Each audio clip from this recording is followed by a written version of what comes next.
Hello everybody, hi. Welcome to my channel.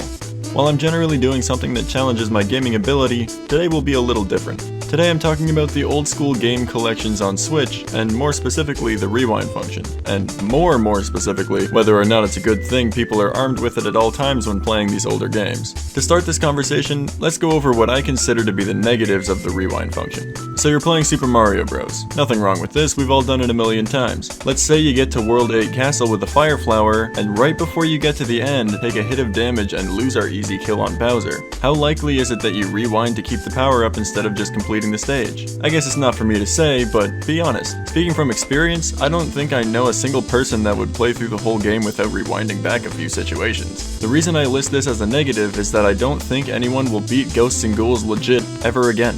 So many of these games were made difficult so that you'd play them longer, but I think there's something special about taking the time to play a game like this the way it was played back when it was released. Now, you could call me a purist, but think of it this way. How many new single-player games have you played in recent times that gave you the full power to scroll back through your gameplay?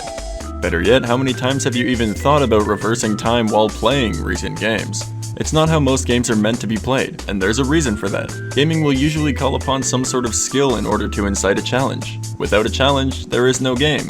While a rewind can't take away all of the challenge in a game, it still removes a huge portion of it. The last thing I'll mention in terms of negatives is how easy this tool is to use. No matter what you do, if you mess up in Super Mario Kart, you have the ability to fix your mistake as if nothing happened. What if that wins you the race? What if you need that last win for a gold cup? Nobody could blame you for rewinding, and I'm guilty of doing this all the time when I play these games, even though I've said so much against it so far. If there were even an option to turn off the rewind buttons, that would be enough. It's just so tempting, and it's right there. When you've performed perfectly already in 95% of what you're trying to do, it can be very easy to rewind one situation.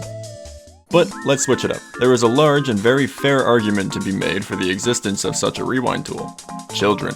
While 90s kids will say having hard games as a child fashioned them into better gamers, I don't think that's actually a great idea. In this day and age, kids have 1,000,001 things to pay attention to, and if a game is too hard, it's likely they'll just leave it alone and do something else. I think it's great that kids can now easily experience what used to be and see all of what we saw as a spectacle of its time. On a bit of a flip side, there are plenty of full-grown humans that don't have the time or the skill to beat any of these games without rewinds or save states. Life is life, man, and I know I'd rather wind down after a long day of work rather than playing a game that's way harder than it has any right being.